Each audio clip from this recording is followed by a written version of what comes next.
I'm reborn as a snake, only to find myself soaking in a jar of medicinal wine. Inside the jar I have company, a toad, a gecko, a scorpion, and a centipede. Clearly whoever put us here intends to brew us into 5 venom wine. Just as I'm plotting my escape, a wave of hunger hits me hard. With no other option, I turn my eyes to my fellow inmates, all of them long dead. Choking back my disgust, I swallow them one by one. And just like that, I accidentally awaken the Devour evolution system. Every time I devour something, I gain energy points. These points boost 5 core stats: strength, speed, defense, toxicity, and vitality. Max out all 5 and I level up. The system has already boosted my venom potency 5 times over, but this massive wine jar still has me completely trapped. Then a man walks in.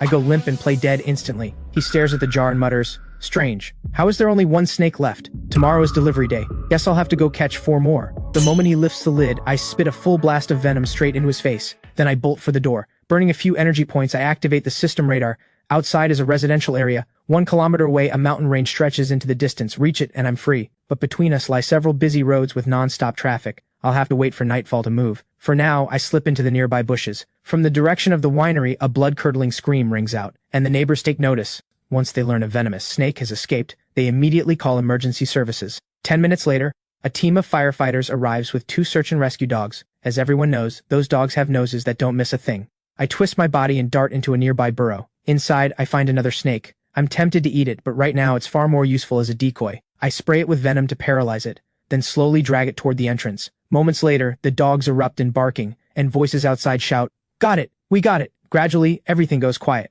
The crisis is temporarily over. When night finally falls, I crawl out of the burrow. I gaze toward the distant mountains, and my stomach growls again. A rat is scratching at the dirt nearby. "Sorry, little guy, but your dinner." But swallowing prey whole is deeply uncomfortable. I catch myself wishing I had proper teeth. The system responds immediately. Ding! Host's strong desire for physical modification detected. Body modification unlocked. 10 energy points can be exchanged for 1 evolution point. Accumulate enough evolution points to unlock the body part of your choice. I browse the system store, serpent fangs, dragon scales, even a full dragon transformation. My heart races with excitement. Of course, all of that is completely out of reach for now. After 8 hours of hunting, I've earned 400 energy points, converted into 40 evolution points. Once all 5 base stats are maxed out, I hit my first level up. A searing, bone-deep pain tears through my body. Minutes later, I feel myself growing longer and thicker. Level up. Host's current rank, Beast level 2. Reach level 10 to advance to Mutant Beast. Beyond that await 3 greater realms, Beast Warrior, Beast General, and Beast King. Now that I understand the ranking system, I slither to the roadside and prepare to cross. But halfway across, the savage roar of an engine comes screaming toward me. A guy with dyed hair is racing toward me at insane speed.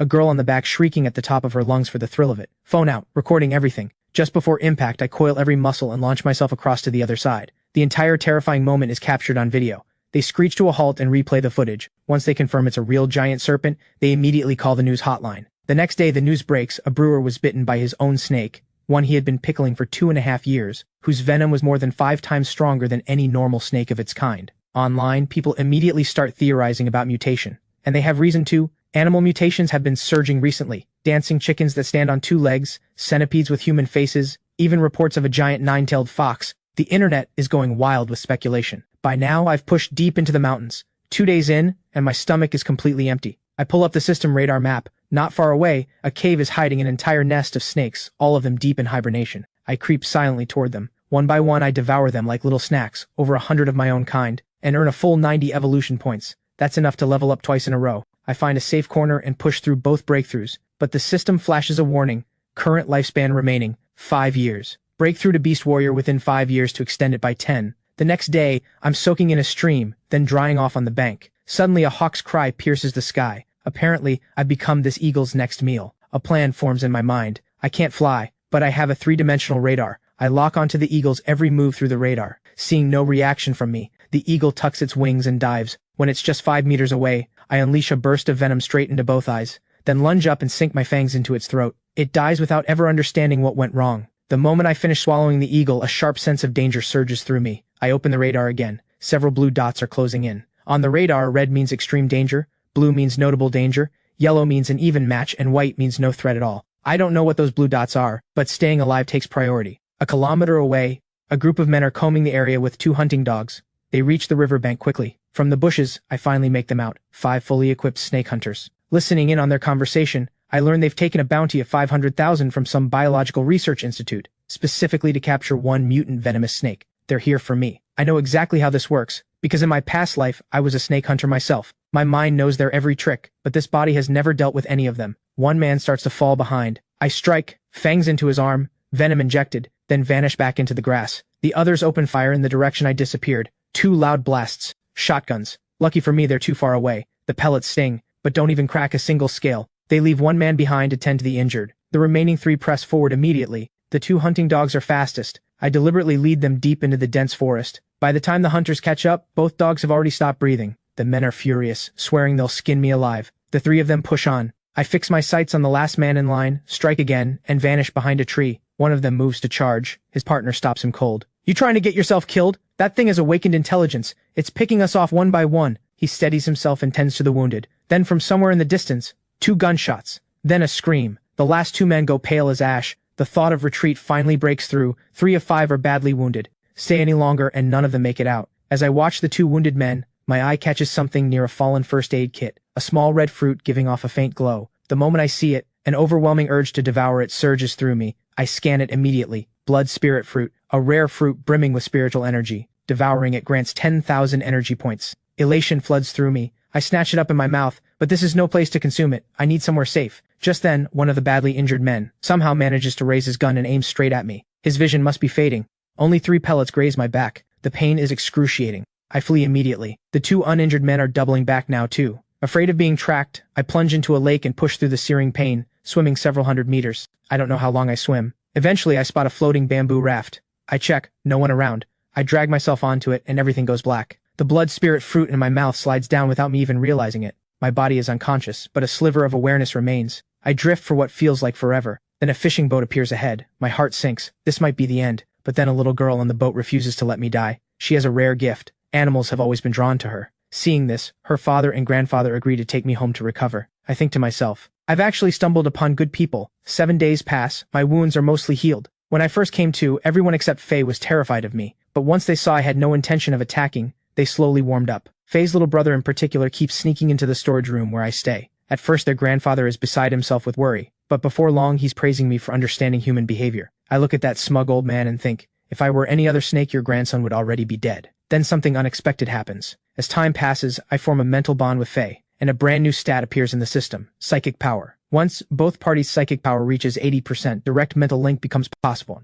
and soul pressure becomes a veil control. Can humans mutate too? Curious, I scan her with the system. The results are shocking. Faye's rank is already beast level 9, and her psychic power sits at the cap of 99. She also carries 2 skills, mental link and pure heart. My body is a beast's, but my soul is still human. Faye could be the perfect bridge between me and the human world.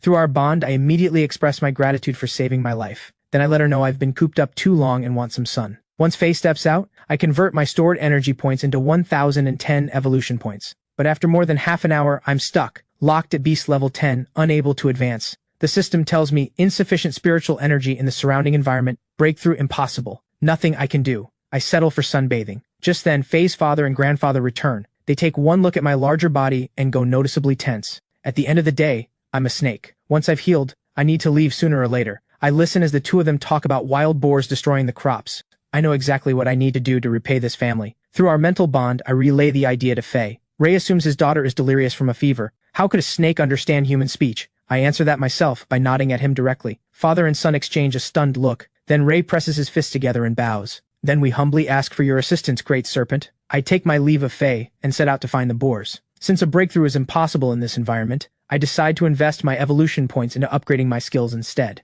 I upgrade Venom Burst to level 4. The range extends to 12 meters and the toxicity skyrockets to a terrifying 15 times normal. I still have 118 evolution points remaining. I spend 100 to upgrade the all-seeing radar. Detection range extends to 2 kilometers, with the ability to search for specific species. Each use costs 10 energy points. This upgrade is mainly for staying alive. Using it just to find boars feels like overkill. I hide near a vegetable field ravaged by boars and wait. When night falls, 10 blue dots suddenly appear on the radar. I go on full alert. Among those 10, 2 familiar faces. This time every one of them is armed and they've brought 5 hunting dogs. Cold resolve flashes through me. This time, I finish it. As I move in, one of the dogs suddenly erupts in frantic barking. Without hesitation, I unleash the newly unlocked soul pressure. All 5 dogs drop unconscious in an instant. The 10 men, already terrified, clap their hands over their ears and cry out in agony at the sight of my massive form. Even I hadn't expected soul pressure to be this powerful. With them subdued, I inject venom into each one. Then I coil around each of them in turn, squeezing until I hear the crack of breaking bones. I check everyone's gear. No cameras, no recording devices. Just food and medicine. None of it is useful to me, and there's too much to carry back to Faye anyway. I don't waste the 5 dogs, I swallow every one of them. The humans, though, I can't bring myself to eat them. I return to the field and wait again. Deep into the night, an unusually bright blue dot appears on the radar. I zoom in for a 3-dimensional scan. This is the Boar King, nearly as large as I am, clearly at the peak of the beast realm. Its hide is thick and tough. I'm not about to fight it head on. I coil up in a tree and let it come to me. When it's close enough, I spit venom with precision, straight into both eyes. The burning agony sends the Boar King into an instant savage rage, but the 15 times toxicity kicks in fast. In just over 10 minutes, the reigning king of the forest is dead. I return to Faye's home and signal where the carcass is. Ray immediately rounds up some neighbors to haul it back. Since my stomach is already full, I keep half the meat, and leave the other half for them to divide among themselves. Now I'm lounging beside Faye, watching TV with nothing better to do. A breaking news alert cuts in. This just in. A massive skeletal remains has been discovered on the floor of the South China Sea. Approximately 10 meters tall, headless, with 4 arms,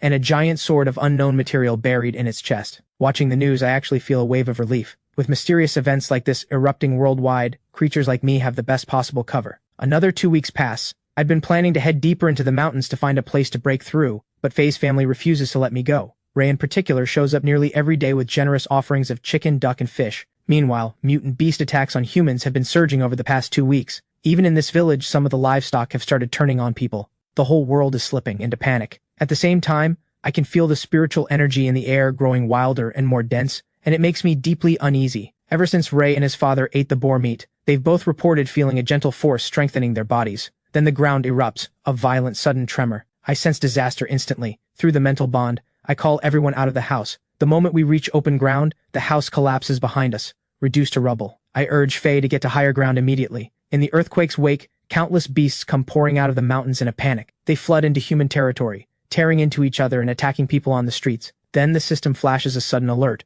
Warning! The concentration of spiritual energy in the surrounding area is surging rapidly. Within the chaos lies opportunity. Host is approaching breakthrough conditions. I've just saved Faye's whole family from the collapse, and the grandfather drops to his knees in gratitude on the spot, the children following. The grandfather even suggests that Faye take me as her master. I study them for a long moment. I understand exactly what they're thinking. The age of chaos has arrived. With a global catastrophe unfolding, a family under my protection stands a far better chance of survival. And I have the system. Growing stronger is only a matter of time. If I'm going to build my own faction, I do need a human representative. With that thought settled, I accept the master-disciple arrangement. Now that I'm someone's master, there should be an initiation gift. I don't have much to offer right now. But after a disaster like this, survival supplies are what matter most. Once they're settled, I head out to hunt. Moving through the forest, I catch an extraordinarily enticing scent, several times more irresistible than the blood spirit fruit ever was. I'm not the only one drawn to it, but every other beast around me seems to have lost its mind, trudging forward with blank, hollow eyes. The closer I get to the source, the more something inside me stirs and writhes with restless energy. Ding Host is under the influence of the phantom spirit fruit scent. Extremely high risk of losing consciousness and falling into illusion. Consume 100 energy points to dispel the effect.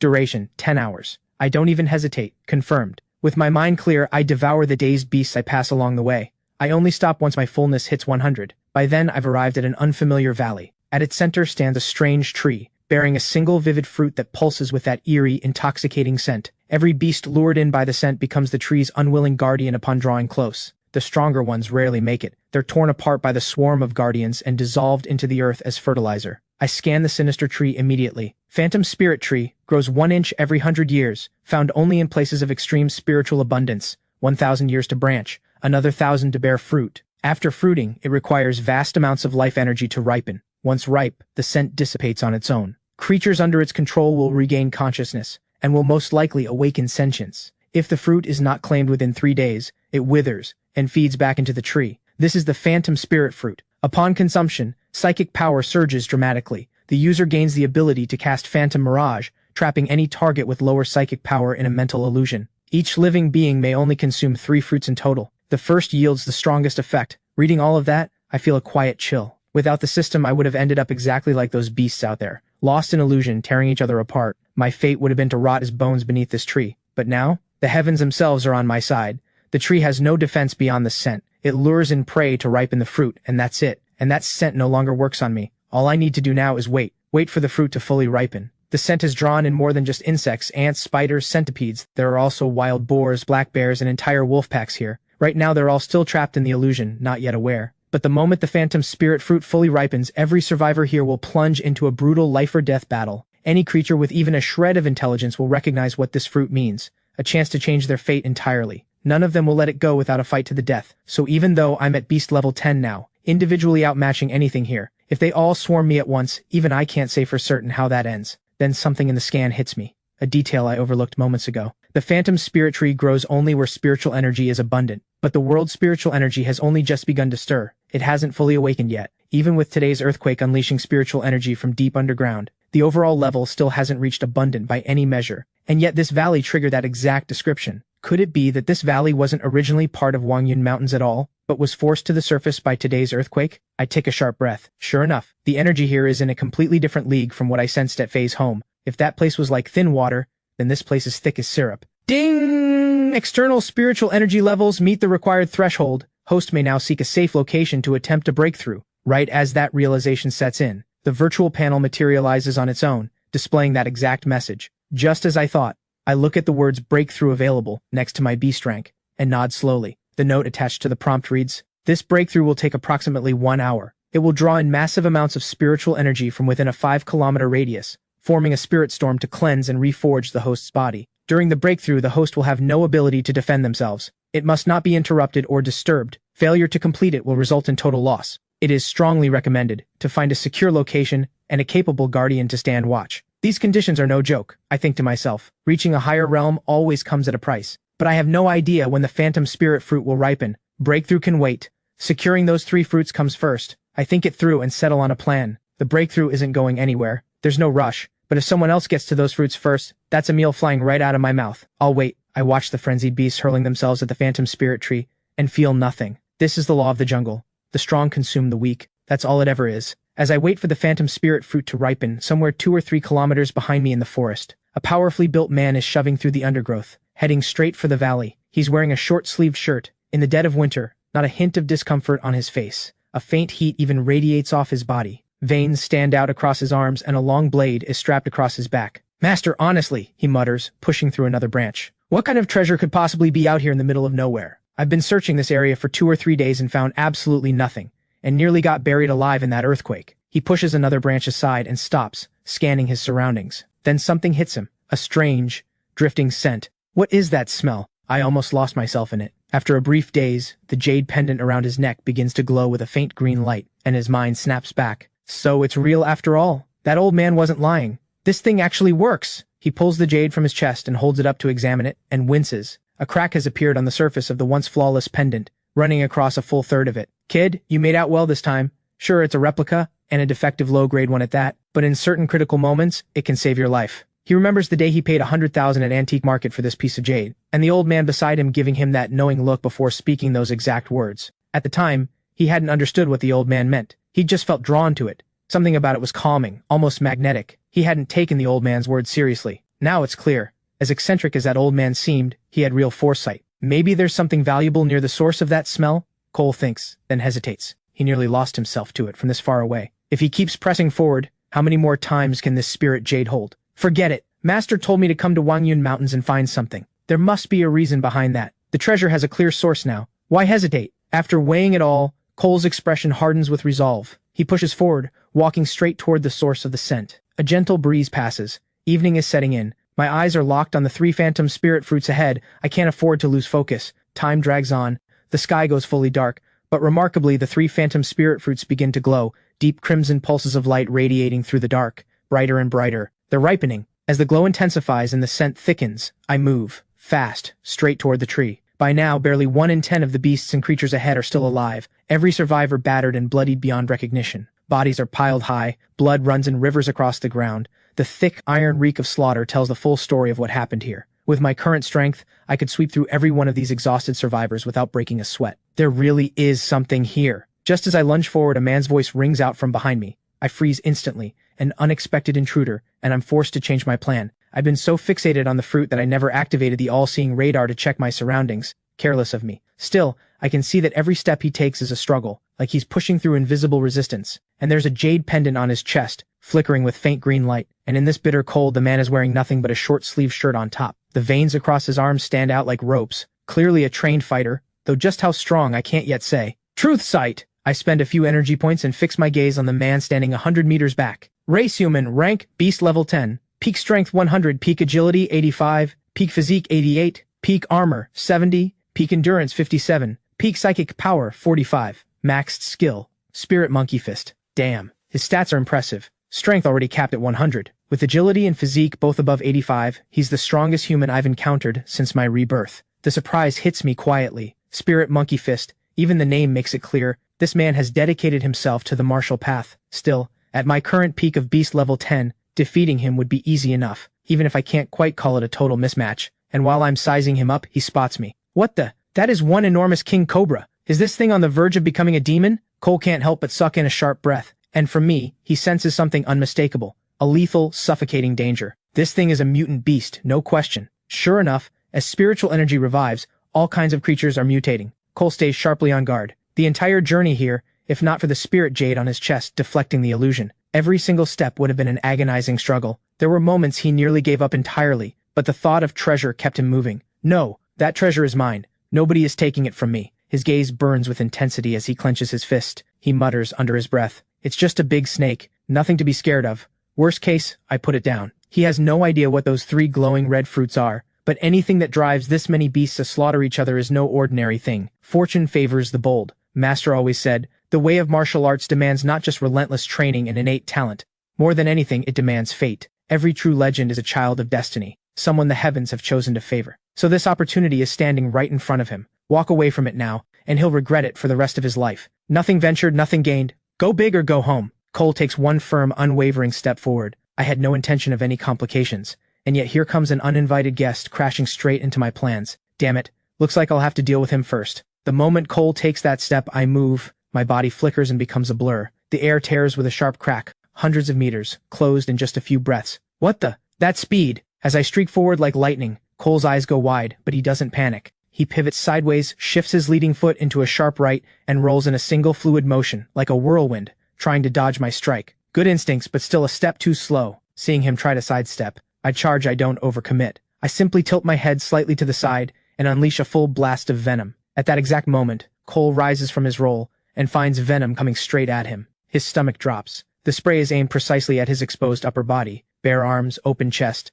All that exposed skin is exactly the opening I was looking for. Cole wants to pull back, but there's almost no room left to retreat. And that last maximum effort dodge has already burned through a significant chunk of his stamina. He needs a moment to recover before he can push to his limits again. He has no good options. And facing the venom of a king cobra this size, Cole knows he cannot afford to be careless. He has seen firsthand what this species can do. And that was a king cobra barely 4 meters long. The creature in front of him dwarfs that in every way. God only knows how lethal its venom is. In a split second, Cole twists sideways and leans back, trying to pull himself clear of the spray. But I anticipated exactly this.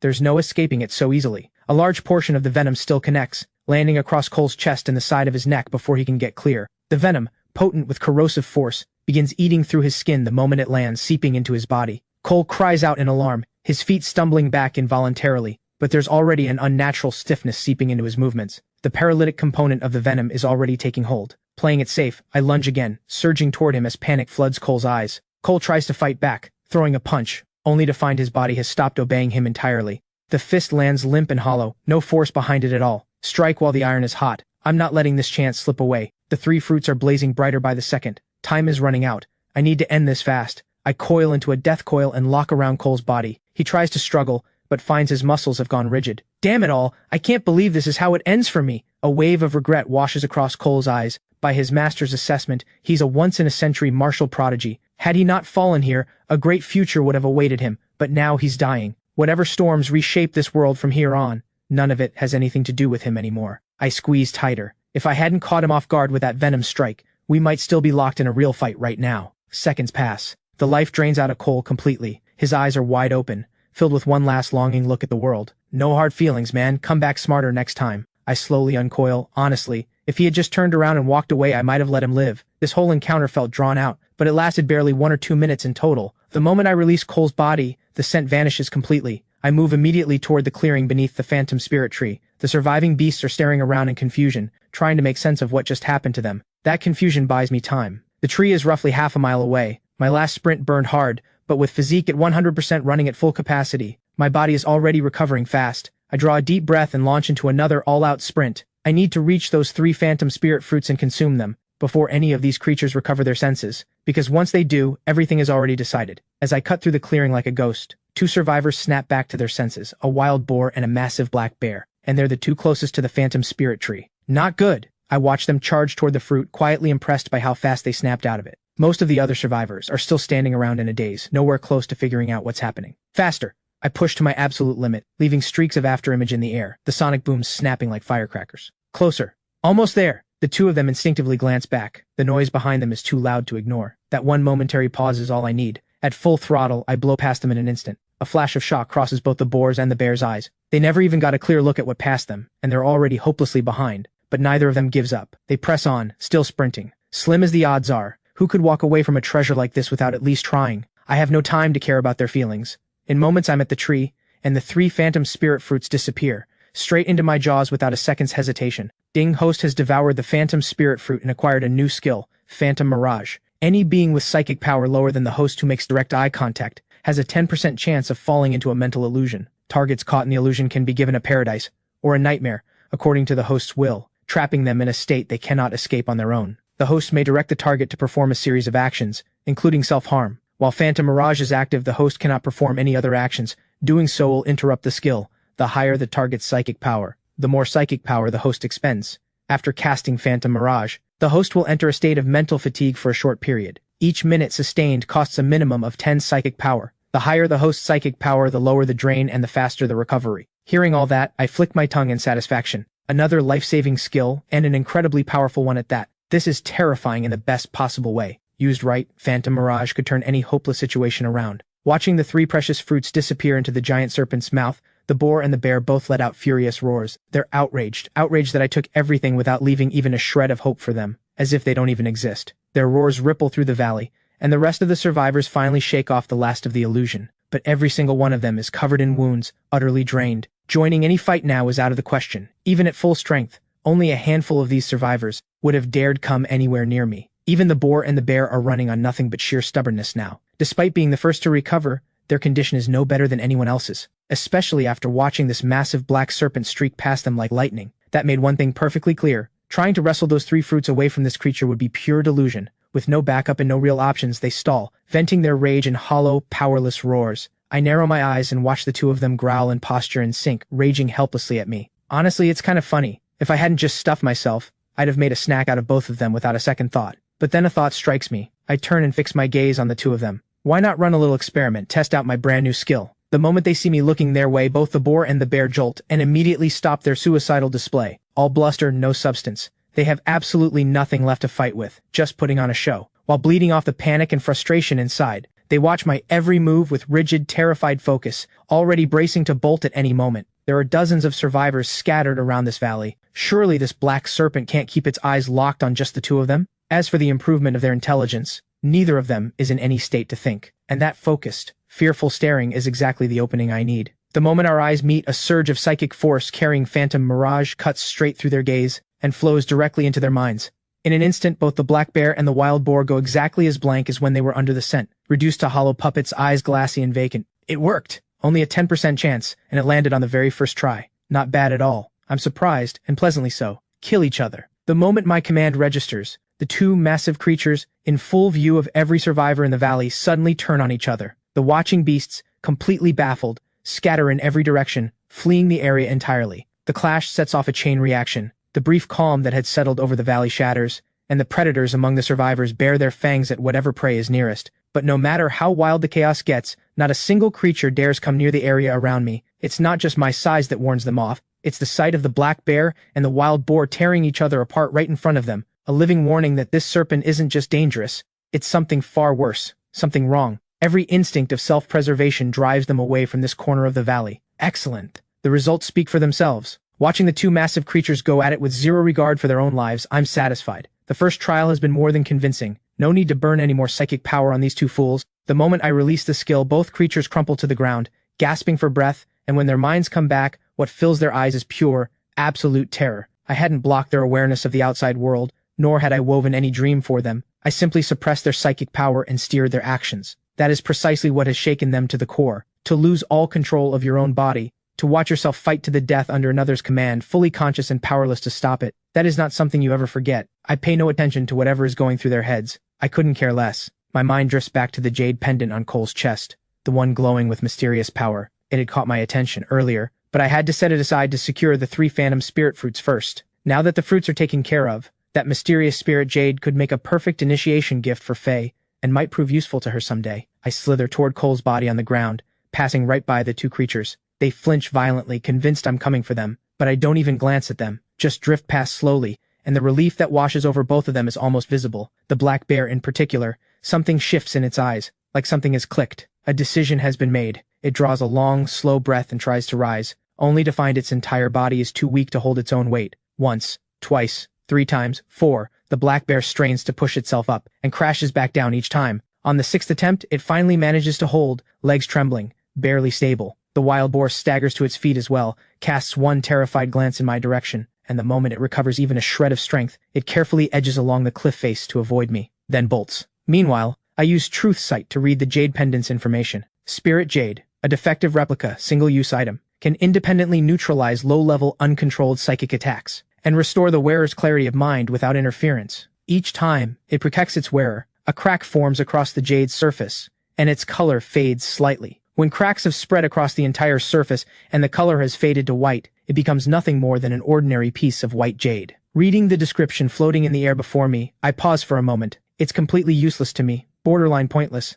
but for Faye, it might actually serve a real purpose. And even as pure decoration, it's a fine-looking piece. I clamp my jaws around the pendant, yank it free from Cole's neck and hold it in my mouth. I'm ready to leave. It's been an entire afternoon out here. I had planned to bring back some game for Ray and his father. That's clearly not happening now, but I have the initiation gift. The hunting can wait for another day. Just as I'm about to leave, the black bear suddenly lunges to block my path, and with a heavy thud, drops to the ground on all fours, belly down, prostrating itself before me. That completely catches me off guard. What is this thing doing? Does it have a death wish? I stare down at it with quiet confusion, genuinely caught off guard by this massive black bear lying flat at my feet. I raise my head and look it over from top to bottom. To be fair, it is a big bear, not the largest among the creatures that gathered here, but definitely among the bigger ones. I use Truth Sight to pull up its stats. Race, black bear. Rank, beast level 10, body length 2 meters, shoulder height 1.3 meters, weight 250 kilograms, peak strength 100, peak agility 30, peak physique 88, peak armor 75, peak endurance 60, peak psychic power 35. Skills, iron jaws, hardened bear claws. Well, those are solid stats. Agility aside, everything else is at 60 or above, and strength is already maxed at 100. I hadn't expected that. This supposedly simple bear I just puppeted around, it's the same rank as me. Beast level 10. Only one stat is capped at 100, but I know from experience that the system holds me to a different standard than it uses to measure others. Its numbers might look far below mine on paper, but in these forests, this bear is an apex predator. So what does it want? Unlike the boar that ran the moment it could, why is this one blocking my path? I turn it over in my mind and can't figure it out, and the thought of submission never even crosses my mind. The black bear notices me raise my head, and its body instinctively starts to pull back, but then something stops it. It plants itself in place, presses its head even lower to the ground, trembling all over, letting out a low, rumbling whimper, and that's when it finally clicks for me. This creature is submitting. I can't help but feel a little amused. Well, I really am quite the charming individual. Or rather, quite the charming serpent. My dominant aura must be leaking out everywhere. To have a devoted follower crawl to my feet of its own accord, genuinely did not see that coming. Facing this big lumbering beast, my decision is easy. I'll take it. Having a free muscle and loyal sidekick is an opportunity you don't pass up. But how exactly do I communicate with it? It hits me. Other than the mental bond with Faye, I've never actively established anything similar with another creature. And that time, Faye was the one who initiated it. It had all happened almost by accident, resulting in the bond being formed. Right now, I'm completely lost. When it comes to establishing this kind of connection intentionally, I have absolutely no idea where to begin. A complete blank. Then again, a blank slate means a free experiment. You never know until you try. The method reveals itself in the attempt. I look at the black bear and feel a flicker of amusement. What better test subject than the one right in front of me? The black bear squints slightly, and since my natural vision is poor, I only vaguely sense that it's watching me. No sudden moves. So it raises its rear end higher and presses its head deeper into the ground. If it's going to throw itself at the feet of power, it's going to do it right. In its mind, the creature before it is on a completely different level. Killing it would take no effort at all. And beyond that,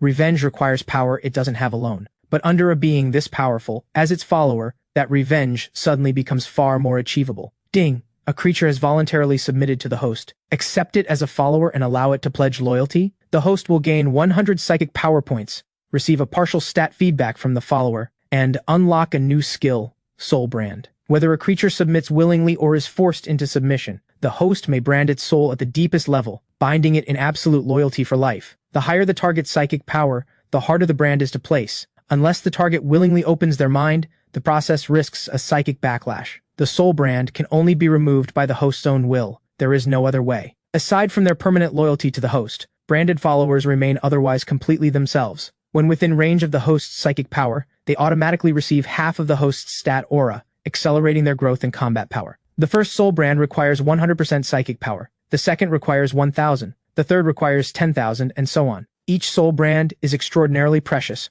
Use them with care. The soul brand is currently at level 1. Additional functions and effects can be unlocked by spending evolution points to upgrade the skill. Just as I'm trying to figure out how to communicate with this big lumbering bear, the system's voice rings through my mind. The text materializes in the air before me. I click my tongue. In less than half a day, I've gained 2 brand new skills. My luck is genuinely off the charts. Phantom Mirage, the ability to trap a target in a mental illusion, bend their will, even drive them to harm themselves. That alone is terrifying. And now, on top of that, Soul Brand, a domineering enslavement skill that binds another being's soul directly, life and death by a single thought. There are simply no words for how powerful this is. Accept as follower. I don't waste a single second. I respond to the system immediately. In a way, this big stupid bear has done me a real favor. Without its submission, I never would have unlocked a skill this absurdly powerful. So not only will I honor its choice, as my first follower, I'll make sure it's taken care of properly going forward.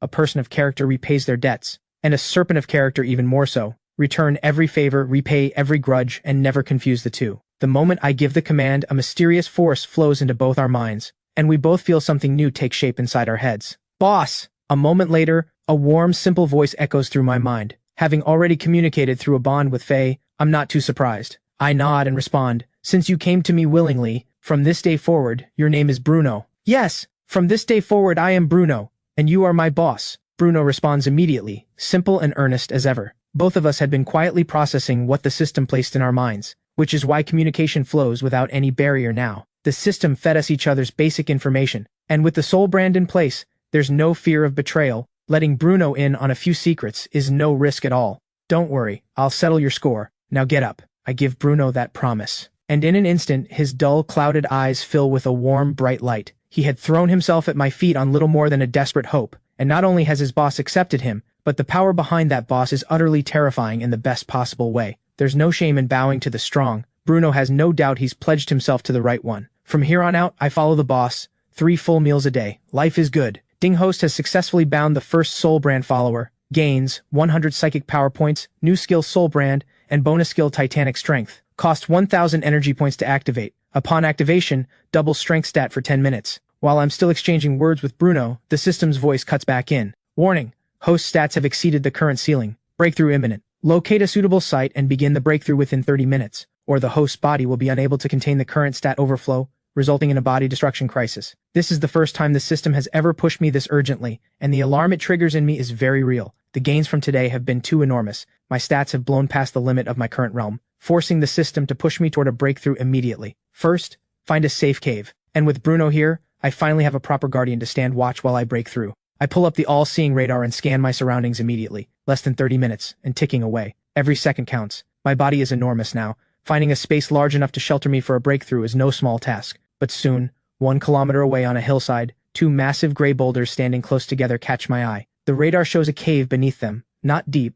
but more than adequate as a place to seal myself in for the breakthrough. The location is well hidden too. Only one path leads to it. Bruno guards the entrance, and nothing gets through. Perfect for what I need right now. I signal Bruno, and we tear off toward the destination at full speed. Bruno is practically glowing with excitement. The moment he pledged loyalty, his strength doubled in an instant. Power surges through him, and the closer he stays to his boss, the stronger that surge becomes. Extraordinary. He has no idea why it works this way, but when something brings this much benefit, why question it? And at his current level of intelligence, he probably couldn't figure it out even if he tried, so he doesn't bother. Just follow the boss. That's enough. Soon, I arrive at the boulders with Bruno at my side. The moment he receives his orders, Bruno speaks up with complete and absolute devotion. Boss, go right in and don't worry about a thing. Anyone who tries to get through has to go through me first. I nod and enter the dark cave. With night vision, the darkness is no obstacle. There's nothing in here that can threaten me. I can push through the breakthrough without holding back. System, begin the breakthrough. I lie still on the ground, give the command, and immediately plunge back into that familiar sensation of flesh and bone being torn apart and rebuilt. Then I feel it. A breeze gathering around me, spinning into a vortex, converging on my coiled body. Something almost familiar floods in from every direction, drawn toward me, flowing into my ravaged body, spreading through every corner of it, mending, fortifying, reforging my flesh. This is spiritual energy. And it's extraordinary. So pure and dense it's unlike anything I've felt before. I've endured the pain of leveling up more times than I can count now, but crossing a major realm threshold, breaking through the very ceiling of your existence, the risk and the reward always rise together. This is the true gate between life and transformation. Cross it, and you rise like a carp leaping the dragon's gate, ascending to the heavens. Fail to cross it, and you are nothing but dry bones in a grave, returned to dust, faded from existence without a trace. But even though the pain has more than doubled, this time there's a steady stream of spiritual energy flowing in. A cool, soothing sensation seeps in bit by bit, still within the limits of what I can bear. As time passes, the commotion here draws the attention of the beasts and creatures within a 5-kilometer radius, all of them drained of spiritual energy by my breakthrough. Those that haven't yet awakened intelligence are barely affected. They keep eating and sleeping as usual. But those that have gained even a flicker of sentience during the spiritual revival quickly sense something extraordinary is happening, and come charging straight toward the epicenter. Luckily, most of the predators and venomous creatures were lured by the phantom spirit tree and are already trapped in that valley. The ones left are the lucky few from the outer edges, not many in number, and too far away to pinpoint my location anytime soon. After receiving my orders, Bruno stations himself at the cave entrance, dutifully holding his ground without moving an inch. The first mission his boss has ever given him. He refuses to fail it. He would rather die in battle than let anything happen to me. He lies there looking bored and still, but both ears stand perfectly upright, tuned sharply to every sound, his nose twitching now and then, alert to every shift in the air. Time ticks on. About 10 minutes later, a pack of wolves appears just beyond the cave entrance. They are a wolf family that recently wandered into the area, having narrowly avoided the strange scent drifting from the tomb. My breakthrough has made far too much noise. For beasts like them, already mid-mutation, a place where spiritual energy concentrates is irresistible. But attracted as they are, they're not stupid. They keep their distance, a few hundred meters out, watching cautiously for what comes next. Whether it's the massive black bear at the entrance or the invisible soul pressure radiating from within the cave, everything tells them the same thing. A beast king is about to be born. If the breakthrough succeeds, this forest will have a new ruler. But if it fails,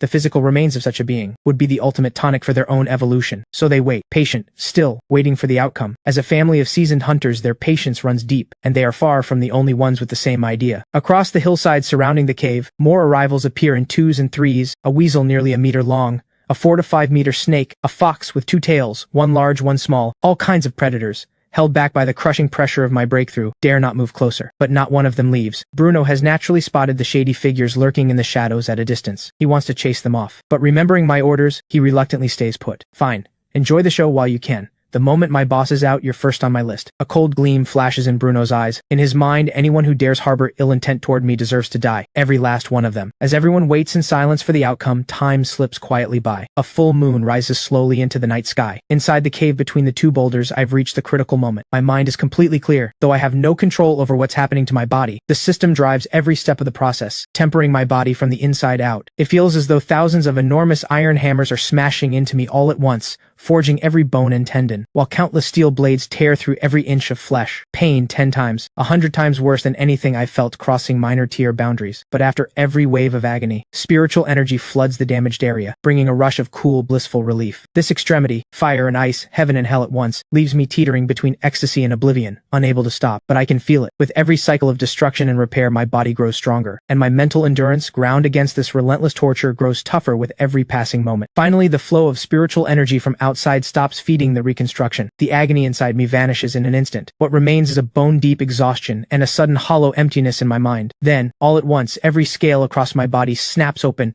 I draw in one fierce breath, pulling in the last trace of refined spiritual energy lingering in the cave. A wave of icy freshness sweeps away every trace of weakness and exhaustion. My mind sharpens to a razor's edge. That feels incredible. That single breath nearly sends me soaring into the clouds. Ding! Congratulations, host. Tier advancement successful. Life level has evolved. First perfect breakthrough achieved. All attributes raised to the peak of the current tier. Bonus awarded. Triple S rank 2 bloodline. The bloodline enhances the host's speed and efficiency in absorbing spiritual energy. 512 times potential boost granted. New skill acquired. Bloodline ignition. Current level 1. Doubles all attributes for a short duration. Activation cost 500 energy points. Duration 10 minutes. After bloodline ignition expires, the host enters a weakened state lasting 1 hour. At max level 9, attributes are multiplied by 512. System data has been updated. Please review your changes. Just as I close my eyes and drift in that rare, blissful ease, the system's chime yanks me back to reality. I open my stat panel, curious to see where I stand. Host species Serpent Clan. Bloodline SS rank 2. 512 times potential boost, enhanced speed and efficiency in spiritual energy absorption. Tier, Beast Warrior.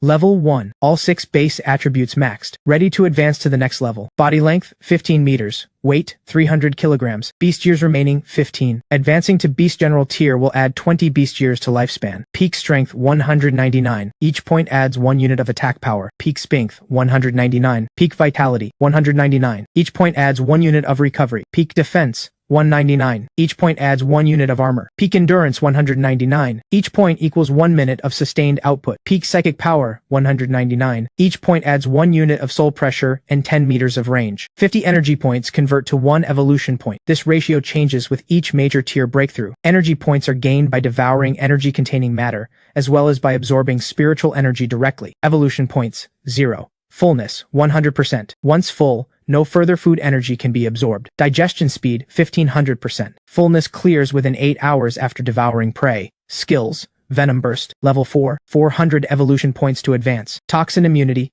level 1, 100 evolution points to advance. Truth Sight, level 1, 100 evolution points to advance. All-Seeing Radar, level 2, 200 evolution points to advance. Phantom Mirage, level 1, 100 evolution points to advance. Soul Brand, level 1, 100 evolution points to advance. Bloodline Ignition, level 1, 100 evolution points to advance. Titanic Strength, level 1, 100 evolution points to advance. Sure enough, things have shifted. My species has changed from King Cobra to Serpent Clan. A bloodline attribute has appeared for the first time and, more importantly, my digestion speed has jumped dramatically. I mutter to myself. Before it was 10 energy points per evolution point. Now it takes 50, 5 times the cost. Sure, I've gained a way to absorb spiritual energy directly, but this is robbery. I have so many skills waiting to be upgraded. If I'd known, I would have leveled up some skills first before pushing for the tier break. I sulk for a moment, then laugh at myself. Greedy Snake wants it all. Settle down. Boss, you broke through? When my massive head emerges beside Bruno, he freezes for a moment, caught off guard. If not for our soul brand, Bruno might not have recognized me at all. How did his boss suddenly grow this much bigger? More importantly, Bruno senses it. The mysterious force linked to him through our bond has grown significantly stronger. He's beside himself with excitement. The stronger I get, the closer he gets to settling his own unfinished business. And that thought alone lifts a mountain off his chest. Outside the cave, the creatures that have been watching and waiting. The moment the spirit storm fades, they feel it.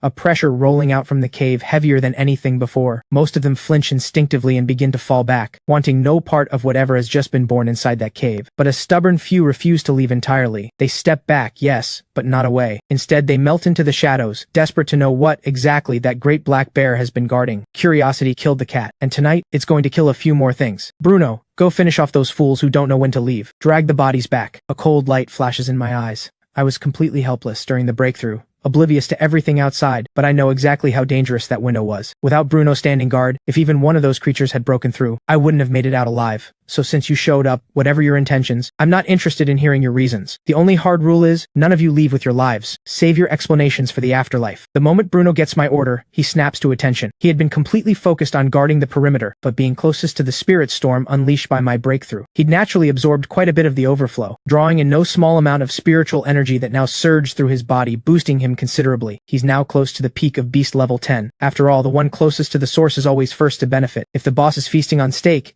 it's only natural the right-hand man gets a bowl of soup. On top of that, the passive aura I lend him through our bond makes short work of any beast that hasn't broken through yet. Child's play. Bruno lets out a thunderous roar, then bolts down the mountain trail like a gust of wind, charging straight at the nearest wolf pack. I ease my body slowly out of the cave and raise my head to survey the surroundings. My girth puts even the widest barrel to shame. Steel-hard scales cover every inch of me, and in the moonlight I gaze forward, cold, unhurried, like a merciless king surveying his domain. Leave none alive. That is my order to Bruno, and my test of him. By the time Bruno and I return to where Faye's family has been resting, Ray and his father, after a half-day of life risking salvage work, have managed to pull some supplies from the collapsed house, and set up a crude temporary camp at a safer spot, now sitting in thought, trying to figure out what to do next. Dad, Grandpa, Master is back. The three of them sit around the fire, listening to the crackle of the burning wood, each lost in their own troubled thoughts. When Faye, who had been resting her chin on her hands, staring blankly at the flames out of sheer boredom, springs to her feet, she turns toward the dark mountainside and calls out with excitement. Ray jolts to his feet as well, barely containing his excitement. He takes a step and stumbles, tripping over an axe left on the ground beside him. In the firelight, the blade catches the glow, still bearing traces of blood, not yet fully dry. Old Amos struggles to his feet, his entire body worn thin with exhaustion, yet a faint gleam flickers in his eyes,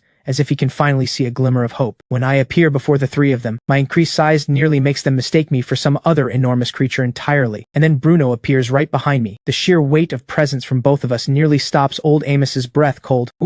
Ray and his father are shaking so hard they can't get a word out, the hope that had just flickered in their eyes draining right back out. Dad, Grandpa, what are you scared of? That's really my master. Faye is startled by how much I've changed, yes, but she can sense it clearly. This larger serpent before her is still me. I manage a wry smile. The change has been extreme. In barely over a month, I've gone from a little snake soaking in a wine jar to this monstrous bulk. Anyone would be terrified. After some brief reassurance, mostly from Faye, who takes the lead, she's already started warming up to Bruno. I also learned what happened here while I was in the mountains. In the dead of night, just as Ray and his father had finished setting up the camp, a pack of stray dogs and wild cats came out of nowhere, launching a frenzied attack. Fortunately, Faye, her mother, and her little brother had been tucked safely inside a makeshift shelter of wooden boards. Ray and his father fought back desperately, and it was Ray's axe splitting into the largest black dog that finally turned the tide. Reluctant and shaken, the rest slowly scattered. The strays were driven off, but neither man dared let his guard down, and both were utterly spent. No serious injuries, but they were a mess, especially old Amos, who had several fresh scratch marks across his body. Things are mutating fast. I narrow my eyes as Faye finishes the story. Since the spiritual energy fully revived, it's not just me. The mutation is spreading to every living creature at scale. Oh, Master, I think I can move things with psychic power now. As I'm still turning that thought over, Faye stops pestering Bruno and turns to show off her new trick instead. Really? That catches me off guard. If this girl has genuinely figured out psychic object control on her own, with zero guidance, she's a natural talent.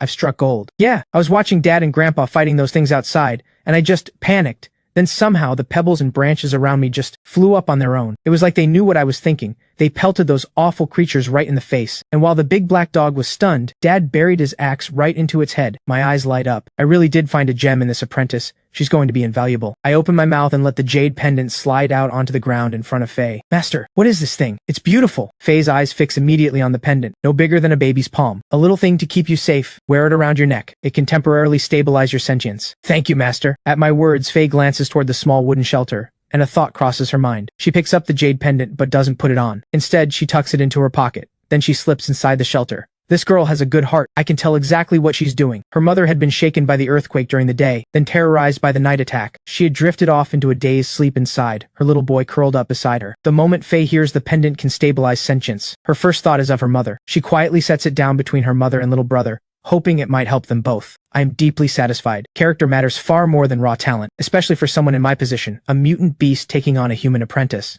If Faye's character were corrupt, she simply wouldn't be worth the investment. Filial piety is the root of all virtue. How a person treats those closest to them tells you everything about how they'll treat their master down the line. Meanwhile, Ray and his father set to work on the wolf carcass that Bruno dragged back for them. Time slips by. Morning comes quickly. Let's go. Down the mountain. On my orders, Bruno carries Faye and her little brother on his back. Ray supports his wife by the arm and old Amos walks close behind me, as our little group makes its slow way down toward the village below. Every road is in pieces. Cracks split the earth in every direction from the landslides. We pick our way across the muddy, ruined terrain, and scattered in the waterlogged pits, fish and shrimp of all sizes are struggling to survive. When we reach the village at the base of the mountain, what greets us is a scene of total ruin. Broken walls, shattered foundations, nothing left standing, barely a sign of life. Collapsed houses stand half submerged in flood water that reaches the knee. The occasional body floats past. Human. Livestock, beast, terrible, no survivors. I already knew what to expect from my all-seeing radar, but seeing it with my own eyes still stirs something in me. This settlement was the closest to Ray's home. Between the earthquake and the floods, it crumbled like paper, and now it's simply gone. Let's search, see if there's anything useful left. I lead the way, gliding into the ruins. I've made my decision. Faye's family will be my representatives among humans, and right now, while they haven't yet found their footing in this ruined world, my job is to help them survive and get established. Everything else comes after. Just as Ray and his father follow me into the settlement, 2 kilometers away in another village, a young man nearing 30 is sprinting for his life with a group of about 10 people, hot on their heels. 5 or 6 blood-eyed bulls charging with heads low, bearing down fast. Scenes like this are playing out all over the world. Half a month later, my body now stretches over 20 meters long,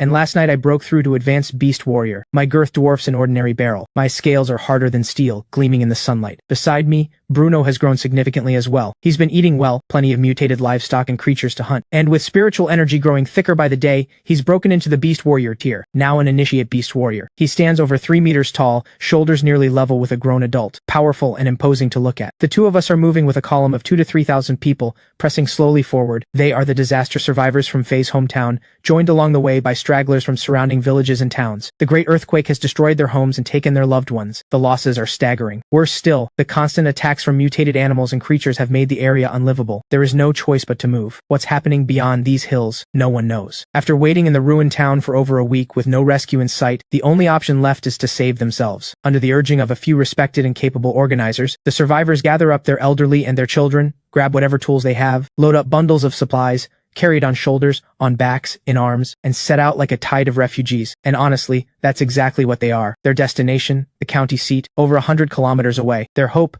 to find help there. The roads are too broken for vehicles. Even walking is a struggle. The column crawls forward, 10 or so kilometers on a good day. Those with bicycles or motorcycles ride ahead carrying light loads, scouting for usable supplies. The elderly and the children trail at the back. No one dares break off from the group. In a world overrun by mutant beasts, going alone has only one ending. Those who tried have already shown the rest with their lives exactly what that freedom costs. Most of the column is women, children, and the elderly. Strong men in their 30s and 40s are few, and even they trudge along hollow-eyed and gray with exhaustion. They shuffle along the cracked asphalt, and every so often a lucky straggler spots the column and falls in, joining the march. On all sides of the column, mutated former livestock, cats, dogs, pigs, cattle, their eyes blood red, fur and hide bristling, trail at a distance, lurking in the wilderness and tree lines, ready at any moment to strike the species that once ruled them, their former masters. These creatures haven't fully crossed into mutant beast territory, nowhere near the level of power I carry. But against this column of the old, the weak, and the sick, they can strike with ease whenever they please. They move in packs, harass and withdraw, then come back again. After 10 odd days of mutation, pack leaders are emerging among them, cunning enough to rival a 7 or 8-year-old child. If not for me and awakeners like Faye holding the line, fewer than a third of this column would still be breathing by now. Under this catastrophe, it isn't just the animals that are changing. Among humanity, rare awakeners have begun to emerge, absorbing spiritual energy, forging their bodies, moving at blinding speeds, strong enough to lift a car barehanded without breaking a sweat. But they are extremely rare, fewer than 30 among a column of thousands. Most of them are teenagers, 17 or 18 years old. It happened almost overnight. A connection to spiritual energy forged in an instant, and then the strengthening that followed set them apart from everyone else. There's a village up ahead. It's already mid-afternoon. Let's rest here. Everyone's running on empty. Ray's family has become something of a leadership core within the column. The reason is simple: me and Bruno, two mutant beasts in their corner. Ever since they came down from the mountain, Faye's family had pushed straight toward the town, searching as they went. Gathering survivors along the way, they built enough of a force to eventually merge into this larger group. At first, the sight of me, a serpent the size of a python, alongside Bruno, the great bear, drew pure fear from most people. It made sense. Since the spiritual revival, mutant beast attacks on humans had been endless. Their own livestock had turned on them. Fear was only natural. I didn't bother engaging with anyone. My standing order to Bruno was simple: we don't start trouble, and we don't tolerate it. Only Faye's family approaches us freely. Rampaging mutated creatures are Bruno's department. With Faye backing us up as a psychic adept, there's almost nothing on the front line that can match us. I only step in when things genuinely get out of hand. With 3 powerful protectors, people naturally gravitated toward Faye's family. Over time, everyone figured out who actually called the shots. And just like that, Faye became one of the pillars holding this refugee column together. Of course, where there are people, there is politics, dirty deals, petty scheming, power grabs. Wherever people gather, conflict follows. It's as natural as breathing. I left it all to Faye to handle. My role was simply to loom nearby and lend weight to her presence, and she didn't disappoint. She was rough around the edges at first, even lost at times, but she found her footing and eventually learned to command a crowd. The column has barely stopped moving when the scouts at the village entrance come sprinting back, voices cracking. Something's wrong, trouble, as one of the primary forces keeping the column safe. The Awakeners are deployed around the perimeter, each assigned a section to protect. I take Bruno and Faye to cover the rear, keeping watch against anything that might come up from behind. After 10 odd days traveling together, the refugees have learned, as long as you don't provoke these 2 mutant beasts, don't say anything against them, and don't threaten them, they won't turn on the crowd the way other mutated creatures do. In fact, they'll protect you with everything they have. A few brave souls even help prepare food for me and Bruno, under Faye's guidance. The occasional grilled meal, a few human drinks on the side, I won't turn any of it down. Life is comfortable. The real reason I travel with these people and protect Faye's family is honestly just this: the comfort and the perks. Ever since I gave him the go-ahead, Bruno has gotten friendly with a honey trader in the column, cadging honey every day like clockwork. Without a direct order from me, he's practically glued to the man's side. When the cry rings out from the front of the column a kilometer ahead,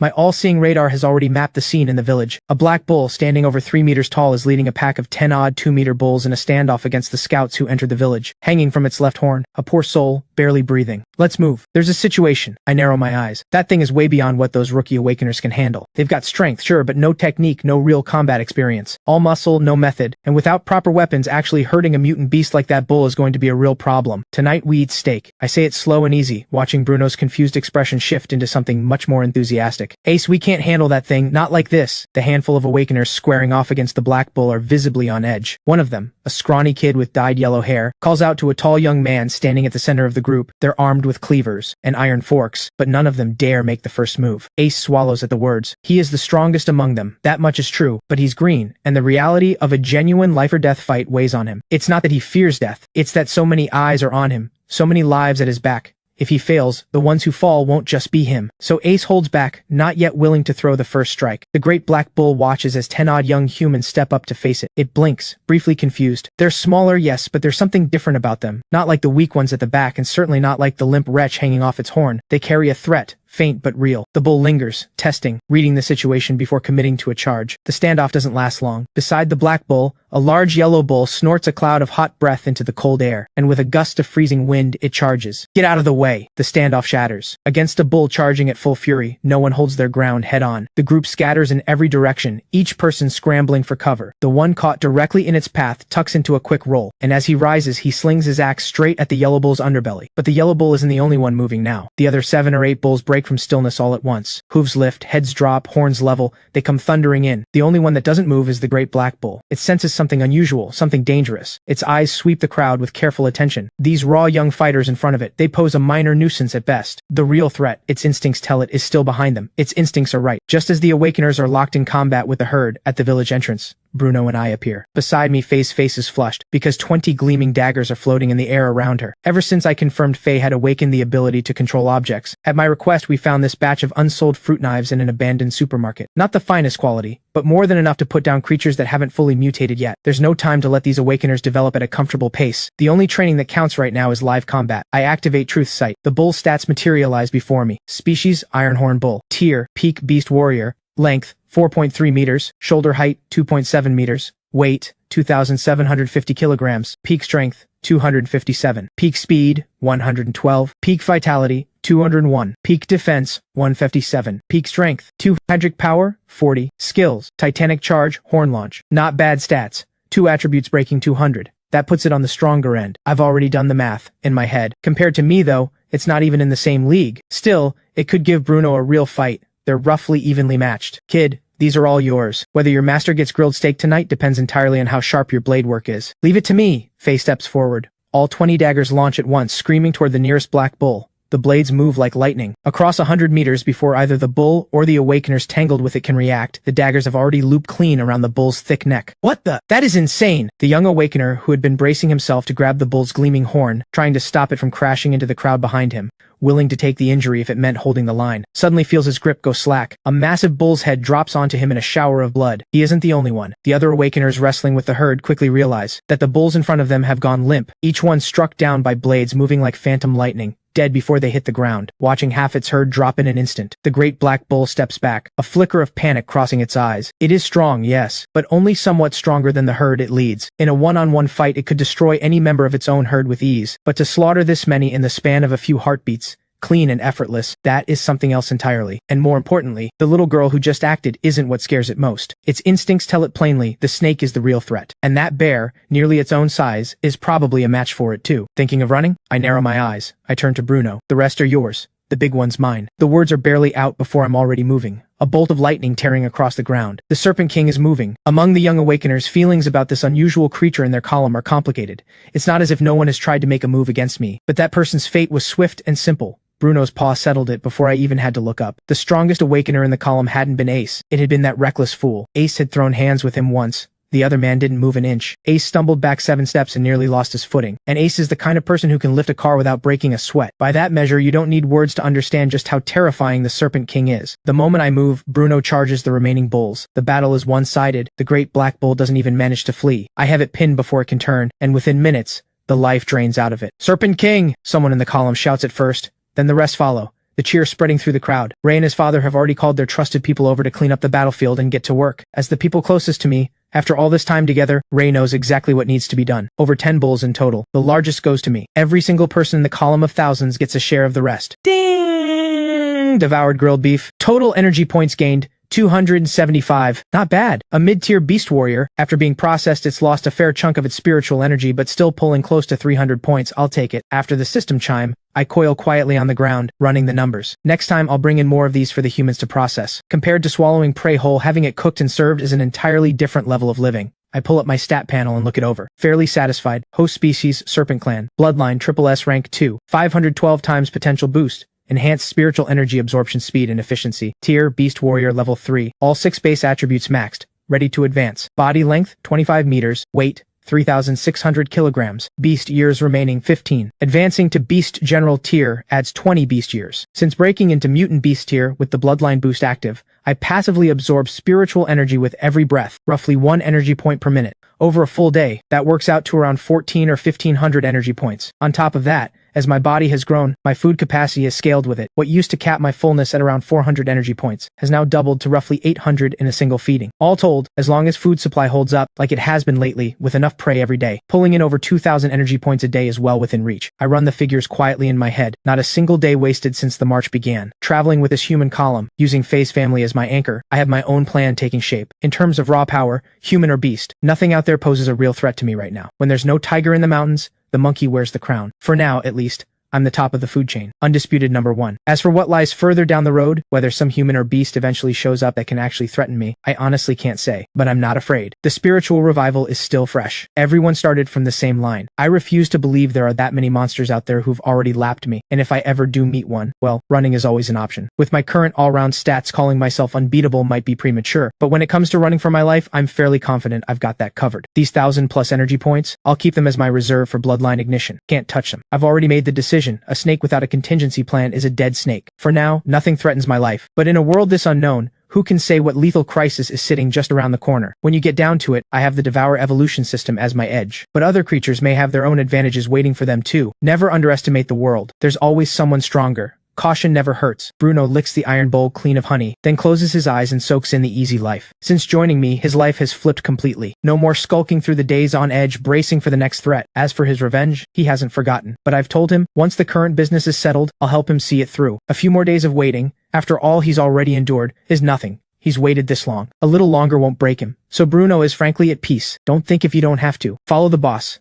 3 full meals a day. Life is good. He steals a glance at me coiled nearby, and quietly congratulates himself on the choice he made. The life he has now, he never dared dream of it before. People groom his fur, people wait on him, and the food, so many things he'd never tasted before. As far as Bruno is concerned, this is heaven. I sense him sneaking a look, and roll my eyes. This guy has completely sunk into the good life, wallowing in comfort and pleasure, fully and shamelessly corrupted. But honestly, I've been lucky with him. The moment Bruno crossed into mutant beast tier, I made a point of scanning him with truth sight. What I found actually surprised me. SS bloodline, only a single rank below mine. I still don't know the exact conditions for bloodline awakening. We've hunted plenty of mutated creatures, full mutant beasts included, yet the ones with an awakened bloodline are nearly non-existent. I've scanned every awakener in the column with truth sight. The results, 1 SS, 1 D rank, 1 C rank bloodline among them. The SS is Faye. The C rank belongs to Ace. Lucky him. Among 26 human awakeners, only 3 carry a bloodline. That alone shows how rare this is, and how much it's worth. From the system, I've learned what each bloodline rank actually delivers. My SS rank 2, compared to an awakener with no bloodline, absorbs energy 512 times faster under identical spiritual conditions. SS delivers 256 times. The gap between those two numbers is staggering. So yes, I count myself fortunate, chosen by heaven, or something close to it. On this front alone, I'm already in a league of my own. And on top of that, I still have the system. If I ever end up falling behind creatures with lesser advantages than mine, I deserve whatever happens to me. Several kilometers away, an armed squad of 100 soldiers marches steadily in this direction, fully equipped. Everyone rest while you can. Our mission is to sweep the northern sector of the county. This area took the worst of it. Heavy forest terrain, complicated conditions. The civilian casualties up here are going to be severe. Our job is to bring out every survivor we can find. We leave no one behind. Understood? Yes, sir. Commander, that's what we're here for. To protect the people. If we don't step up at a time like this, who will? The civilians with nothing but bare hands. One soldier grips his rifle tight, his eyes shot through with red, and says in a hoarse voice, "Commander, do you think we're going to make it through this? Is there still hope for us?" A thin, slight soldier asks quietly. His lips, still working through a piece of dry ration, are cracked and pale. "Yes, Chip.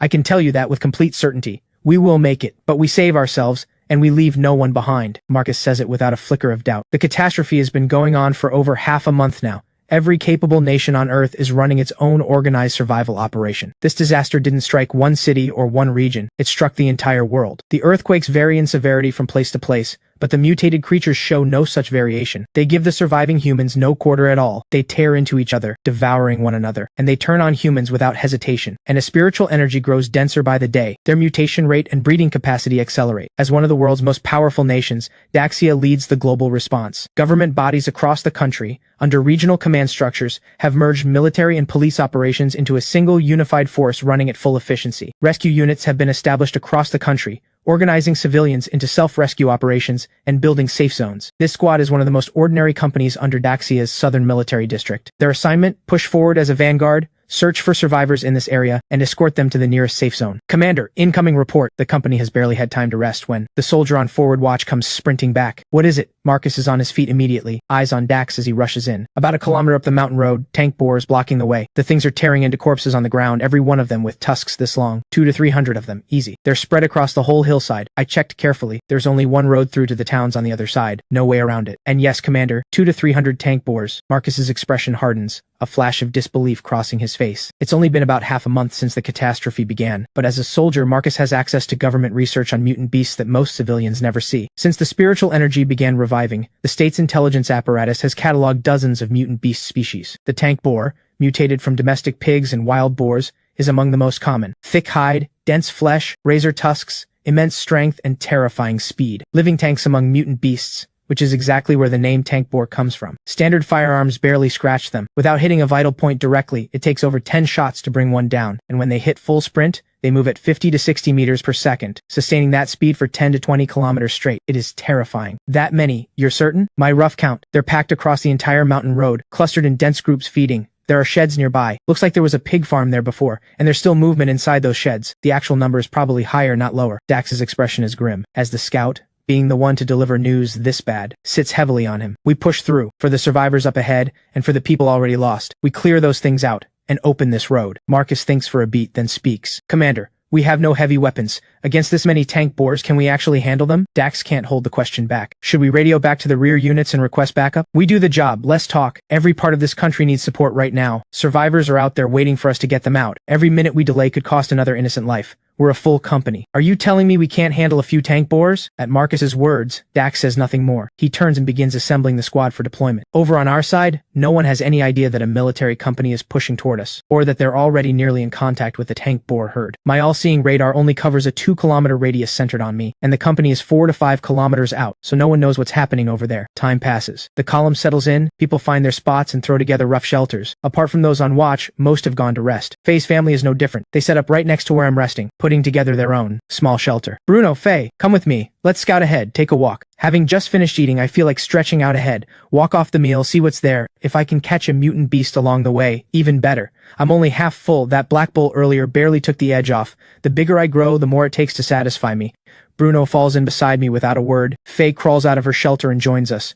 Master, I think I'm almost at a full awakening. On the broken road, Faye rides on Bruno's back while I glide alongside. Honestly, it was a feeling, as if something was about to happen up ahead, that made me call him along. I'm not surprised. Faye carries the same SS bloodline as Bruno. A breakthrough now would be perfectly natural. No cultivation method, no formal training, pure self-discovery. But if Bruno can break into mutant beast tier on that alone, Faye's body must be approaching the threshold too. Once I get you to a safe zone, I'll be moving on. I look up at the sky, and the feeling inside me is complicated. After all this time together, I've already known the answer. This life, I'm a snake, not a human. As much as I'm drawn to the life humans have, truly belonging to it is another matter entirely. Master, you're leaving. Faye blinks, then speaks quickly. Did I do something wrong? Have I upset you? Foolish girl. It has nothing to do with you. Nothing in this world lasts forever.